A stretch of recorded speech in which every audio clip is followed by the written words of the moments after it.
जो डर गया वो मर गया। ये डायलॉग सुना है आपने, या आपने कभी किसी को सुनाया है? तो जब भी आपने ये डायलॉग सुना या आपने किसी को सुनाया, तब कभी आपने अपने मन में झांक के देखा है कि आपको किसी बात का डर तो नहीं लगता? किसी भी बात का, कोई भी सिचुएशंस में आप डरते नहीं हैं? कुछ लोग ऐसे भी होते हैं जिनको एग्ज़ाम्स का बहुत डर लगता है। पढ़ाई तो बहुत करते हैं, फिर भी लगता है कि नहीं, मुझे ये सब बातें एग्ज़ाम में याद तो आएगी ना। कुछ लोग ऐसे भी होते हैं कि जिनको लोगों में मिंगल होना अच्छा नहीं लगता, ऐसा नहीं कहूँगी मैं, डर लगता है। वो लोगों में मिंगल होना नहीं चाहते क्योंकि वो डरते हैं। कुछ लोग ऐसे भी होते हैं कि उनको स्पीच देने से डर लगता है, कि उन्हें लगता है कि अरे मैंने बहुत कुछ पढ़ा है, मेरे पास बहुत कुछ ऐसा है जो मैं बता सकता हूँ, लेकिन वो बता नहीं पाते क्योंकि लोगों के सामने बात करने में उन्हें डर लगता है। क्या आप इनमें से कोई है? सोचो, आपको भी इस ऐसे किसी बात से डर लगता है? थोड़ा याद करो। Hi everyone, I am Shweta. आज मैं आपको सर आइजैक न्यूटन के बचपन की कहानी सुनाने वाली हूँ। सर आइजैक न्यूटन सब जानते हैं ना उनको,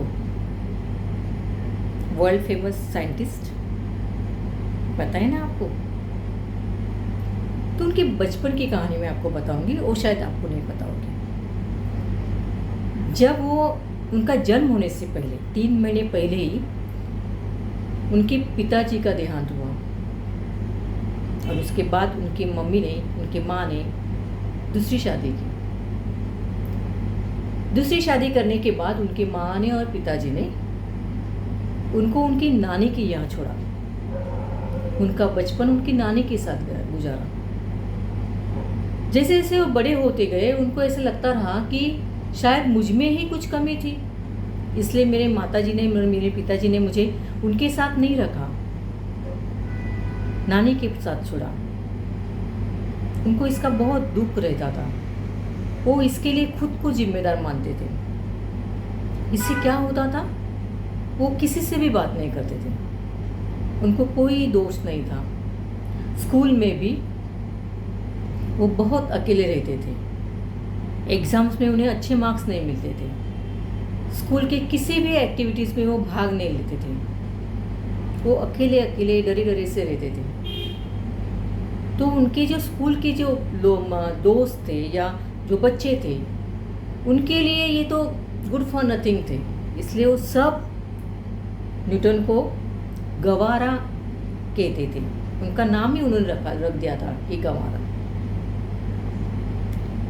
ऐसे स्कूल में उनका डरा डरा सा रहना सबको पता था। एक दिन क्या हुआ, उन्हीं के स्कूल का एक लड़का था जो बहुत ही तगड़ा था, और उसको बहुत ऐसा लगता था, उसको बहुत घमंड थी कि मैं बहुत तगड़ा हूँ और ये सब बच्चे हैं तो मैं इनको पिटूंगा, मारूंगा। तो हर वक्त वो किसी न किसी को, ऐसे बच्चे को ढूंढता था कि जिसको मार सके। एक दिन उस तगड़े बच्चे ने न्यूटन को देखा। उसको लगा अरे वाह, अच्छी बात है, मैं इसको तो मारूंगा ही, मैं इसको पिटूंगा। वो आया न्यूटन के पास और उसने न्यूटन को पीटना शुरू किया।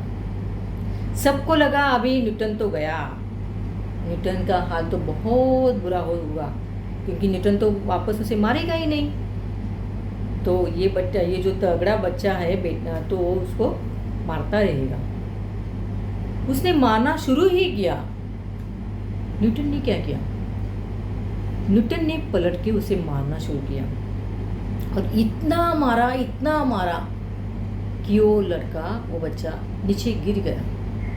बहुत ज़्यादा मारा उसने। शायद उस वक्त न्यूटन को भी मालूम नहीं होगा कि वो इस बच्चे को मार सकता है, क्योंकि वो जो बालक था, वो जो लड़का था, वो न्यूटन से बहुत बड़ा था और तगड़ा भी था। इसके बावजूद न्यूटन ने उसे मारा। तो क्या हुआ, सब बच्चों के नज़र में न्यूटन हीरो बन गया। न्यूटन के मन में भी कॉन्फिडेंस जागा, उसे लगा कि अरे मैं भी कुछ कर सकता हूँ। बच्चे भी उनके साथ अच्छी तरह से बात करने लगे और वही न्यूटन आगे चल के साइंटिस्ट बने। क्या सीखते हैं हम इस कहानी से? जब उनके माता पिता ने उन्हें अपनी नानी के पास छोड़ा, उनके नानी के पास छोड़ा, तो नानी तो उनको बहुत ज़्यादा प्यार करती थी। इसके बावजूद उन्हें लगा था कि मुझे कोई प्यार नहीं करता। उस लड़के को उन्होंने मारा। क्यों मार सके वो? क्योंकि वो अपनी नानी के साथ खेती में काम करने के लिए आते थे, वो मेहनत करते थे। इससे क्या हुआ, उनमें वो ताकत आई। उन्होंने बहुत ज़्यादा मेहनत की थी, वो खेतों में उन्होंने काम किया था। तो फिर उस लड़के से वो कम छोटे थे, इसके बावजूद उस लड़के को वो मार सके, क्योंकि उनकी परवरिश ही ऐसी हुई थी। तो जब हमें किसी बात का डर लगता है तो हमें क्या करना चाहिए? उस सिचुएशन को हमें फेस करना चाहिए। अगर हमें फेस करना है तो उसके लिए भी हमें क्या करना चाहिए? फेस करने के लिए जो क्वालिटीज़ हमें होनी चाहिए, उस क्वालिटीज़ के बारे में हमें सोचना चाहिए। सिर्फ सोचना चाहिए नहीं, उस क्वालिटीज़ को हमें क्या करना चाहिए? अपने में खुद में लाने के लिए कोशिश करनी चाहिए। जैसे कि हमें एग्ज़ाम्स का बहुत डर लगता है, तो हमें क्या करना चाहिए? हमें प्रैक्टिस करनी चाहिए। बहुत सारे पेपर्स अगर हमने सॉल्व किए तो हमें क्या होगा? कॉन्फिडेंस आएगा और हमें एग्ज़ाम का डर नहीं रहेगा। अगर हमें स्पीच देने का डर लगता है तो 2-3 लोगों के सामने अगर हमने शुरुआत की बात करने की, स्पीच देने की, तो धीरे धीरे हम स्टेज पर जाके भी स्पीच दे सकते हैं। अगर हमें लोगों में मिंगल होने का डर लगता है तो पहले 2-4 लोगों में, फिर थोड़े ज़्यादा लोगों में, ऐसा करते करते हमें वो मिंगल होने का डर नहीं रहेगा। जो भी डर हमारे दिल में है, हमारे दिमाग में है, उसको निकालने के लिए हमें सोल्यूशन ढूंढना ही पड़ेगा, क्योंकि डरना मना है।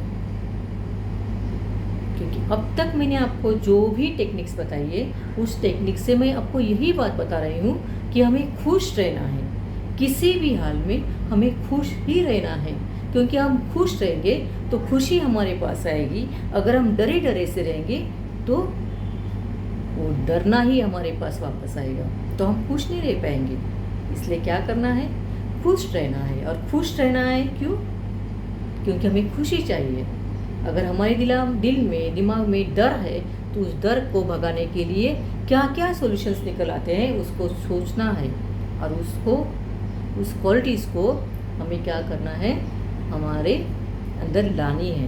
उसके लिए हमें मेहनत करनी है। तो धीरे धीरे हमारे दिल से, हमारे दिमाग से वो डर चला जाएगा और हम खुश रह पाएंगे। अगली बार फिर आऊँगी एक नया टेक्निक लेके। तब तक के लिए धन्यवाद।